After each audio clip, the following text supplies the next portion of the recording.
Alright, let's talk about the fight that's officially never happening, Canelo Alvarez vs. David Benavidez. Now, before you rage comment fix the fight, or call Eddy Reynoso a liar, hear me out. This isn't just another what could have been story. This is about ego, missed opportunities, and the brutal reality of boxing politics. Let's unpack why Reynoso just slammed the door shut, and why this decision says way more about Canelo's legacy than you think. So, here's the quick recap. Benavidez kept screaming "Fight me" at 168 for years. He was the WBC's mandatory challenger, which usually means you get your shot. But Canelo? He ghosted him. Instead, he chased bigger names, took a humbling loss to Terence Crawford, and now Reynoso says they're staying at super-middleweight, while Benavidez rocketed up to Cruiserweight and became a unified champ. Wait, why does this matter? Let me break it down. First, Canelo's decision to avoid Benavidez wasn't about skill. It was about control.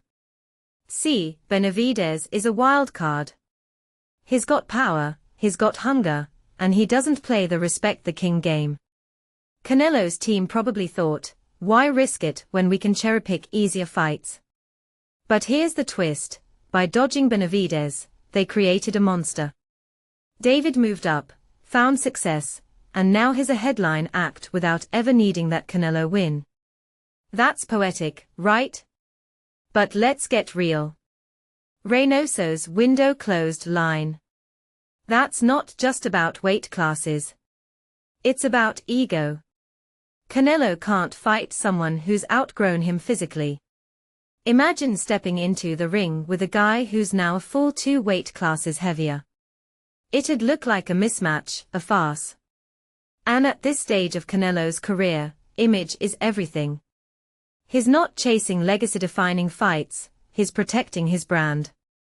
And what about Benavidez? Moving up was genius. At 168, he was stuck behind Canelo's empire. Now?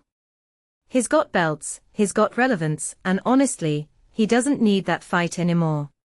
Which raises a question, do we root for these fights because they are competitive, or just because we love the drama? Personally, I think fans were clinging to the idea of Canelo versus Benavidez less for the boxing and more for the chaos. This isn't Floyd versus Pacquiao levels of heartbreak, it's more like watching 2 trains avoid a collision by staying on separate tracks. But here's the deeper layer, this fight's collapse mirrors a bigger trend. Boxing's golden era of super fights is dead. Promoters now play it safe, prioritizing pay-per-view sales over meritocratic matchups.